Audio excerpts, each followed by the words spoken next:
మహాశివరాత్రి పర్వదినాన్ని పురస్కరించుకుని హన్మకొండ జిల్లా కాశీపేట మండలం కొండపర్తి గ్రామంలోని పనికల శ్రీ రామలింగేశ్వర స్వామి దేవస్థానంలోని శివలింగం త్రేతాయుగానికి చెందినది దేవస్థానం ఆలయ ప్రధాన అర్చకులు తెలిపారు.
హర హర మహాదేవ శంభో.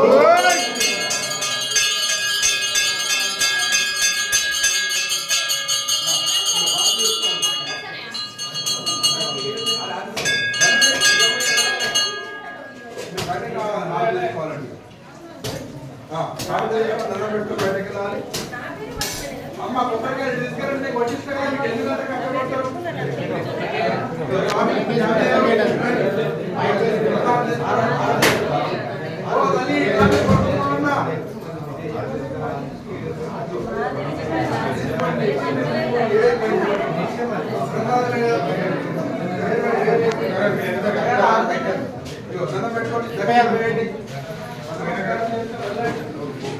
స్వయంభూగా వెలిసిన మహాశివరాత్రి సందర్భంగా ఈరోజు దీనికి చాలా అంటే చాలా ప్రత్యేకతలు ఉన్నది. ఎందుకంటే ఇది త్రేతాయుగం నుంచి వెలిసిన శివలింగం కాబట్టి దీన్ని మనము అయ్యగారి విషయం మాటల్లో తెలుసుకుందాం. ఈ త్రేతాయుగంలో రామరావణ యుద్ధం జరిగిన తర్వాత రావణాసురుడు బ్రాహ్మణుడు, రావణ బ్రహ్మ బ్రాహ్మణుడు కాబట్టి ఆ బ్రాహ్మణ హత్య పాతకం మంచిది కాదని చెప్పేసి రాముల వారు వాళ్ళ కులగురువు అయినటువంటి వశిష్ఠ మహాముని అడుగుతారు. నాకు ఈ పాతకం పోవాలంటే నాకు పరిహారం చెప్పమని వాళ్ళ గురువుగారికి అడిగితే అప్పుడు ఆయన ఎక్కడైతే సేతు సముద్రం దగ్గర యుద్ధం జరిగిందో అదే సేతు సముద్రం దగ్గర ఒక శివలింగాన్ని ప్రతిష్టాపన చేసి అభిషేకం చేసుకోమని చెప్తారు.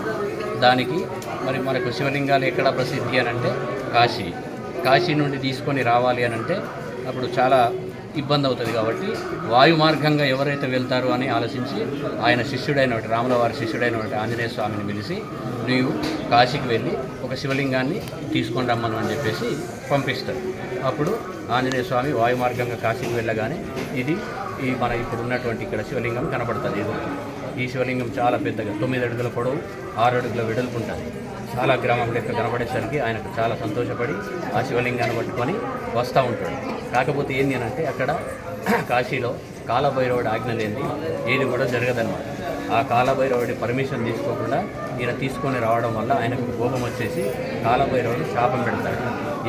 ఏ సంకల్పంతో అయితే అంటే ఏ ఉద్దేశంతో తీసుకొని వెళ్తున్నారో అది జరగద్దని చెప్పేసి శాపం పెట్టడం వల్ల అది ఇక్కడ ఆగిపోవాల్సి వస్తుంది. ఎందుకనంటే ఆంజనేయ స్వామికి వస్తా ఈ మార్గంలో ఇక్కడ పనిగిరి అని గుట్ట మీదకి వచ్చేసరికల్లా కాలకృత్యాలు తీర్చుకునే అవసరం వచ్చేసి ఆయన బాధ భరించలేక ఇక్కడ పనిగిరి అని గుట్ట మీద ఇక్కడ పెట్టడం జరుగుతుంది అన్నమాట. అలా ఇది ఇక్కడే భూస్థాపితం అవుతుంది.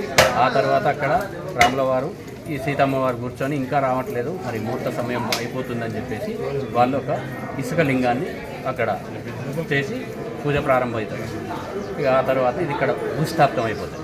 ఆ తర్వాత ఆంజనేయ స్వామి వచ్చి ఎంత లేపినా కానీ లేవదు, ఎందుకంటే భూస్థాపితం అయిపోయింది.